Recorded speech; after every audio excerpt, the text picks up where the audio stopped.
ఆ రేంజ్ లో కలెక్షన్స్ వస్తాయి పుష్ప రేంజ్ లో. అంటే మూవీ చూసే వరకు తెలియదు కదా కలెక్షన్స్ ఎంత వస్తాయో అని.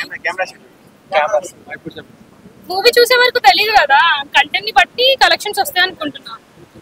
అలాగే సంక్రాంతి అనగానే సినిమా వాళ్ళకి పెద్ద పండుగ. అలాంటి ఇప్పుడు గేమ్ చేంజర్ గానీ, బాలకృష్ణ డాకు మహారాజ్ గానీ, వెంకటేష్ గారిది సంక్రాంతికి వస్తున్నాము, 3 సినిమాలు ఎలా ఉండబోతున్నాయి? ఏది ఎక్కువ పెద్ద హిట్ అయిపోతుంది? నాకు తెలిసి గేమ్ చేంజర్ హిట్ అవుతుంది అనుకుంటున్నా. ఎందుకంటే యంగ్స్టర్, గ్లోబల్ స్టార్, కొంచెం మాస్ ఉంటది, లైక్ అంతా ఉంటది కాబట్టి, సో ఐ థింక్ అదే హిట్ అవుతుంది అనుకుంటున్నా. బాలకృష్ణ డాకు మహారాజ్ అవ్వచ్చు మేబీ.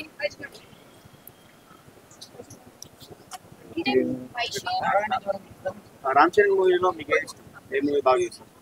మగధీర, రంగస్థలం. ఆయన స్టైల్ ఇష్టమా, ఏమి ఇష్టం? ఆయన స్టైలే ఇష్టం, స్టైల్ కానీ ఫైటింగ్స్ కానీ. ఏం చేంజర్ వర్సెస్ పుష్ప అంటే ఏం చెప్తారు? నేనైతే మూవీ చూసే వరకు ఏం చెప్పలేను, మూవీ చూసిన తర్వాత చెప్పొచ్చు గేమ్ చేంజరా పుష్పనా అని. మరి పుష్ప 2కి రేట్స్ పెంచినట్టు, టికెట్ రేట్స్ పెంచితే మరి వెళ్తారా ఫ్యాన్స్?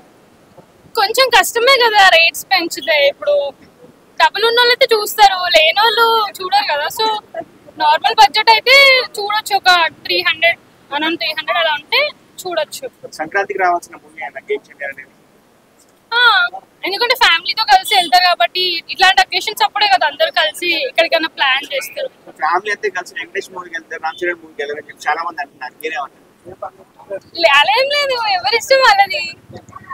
ఇప్పుడు నేను ఒకవేళ రామ్ చరణ్ ఫ్యాన్ అయితే నేను రామ్ చరణ్ మూవీకి వెళ్తా, వెంకటేష్ అయితే వెంకటేష్ కి. అలా లాస్ట్ లో 1 వర్డ్ ఏం చెప్తారు రామ్ చరణ్?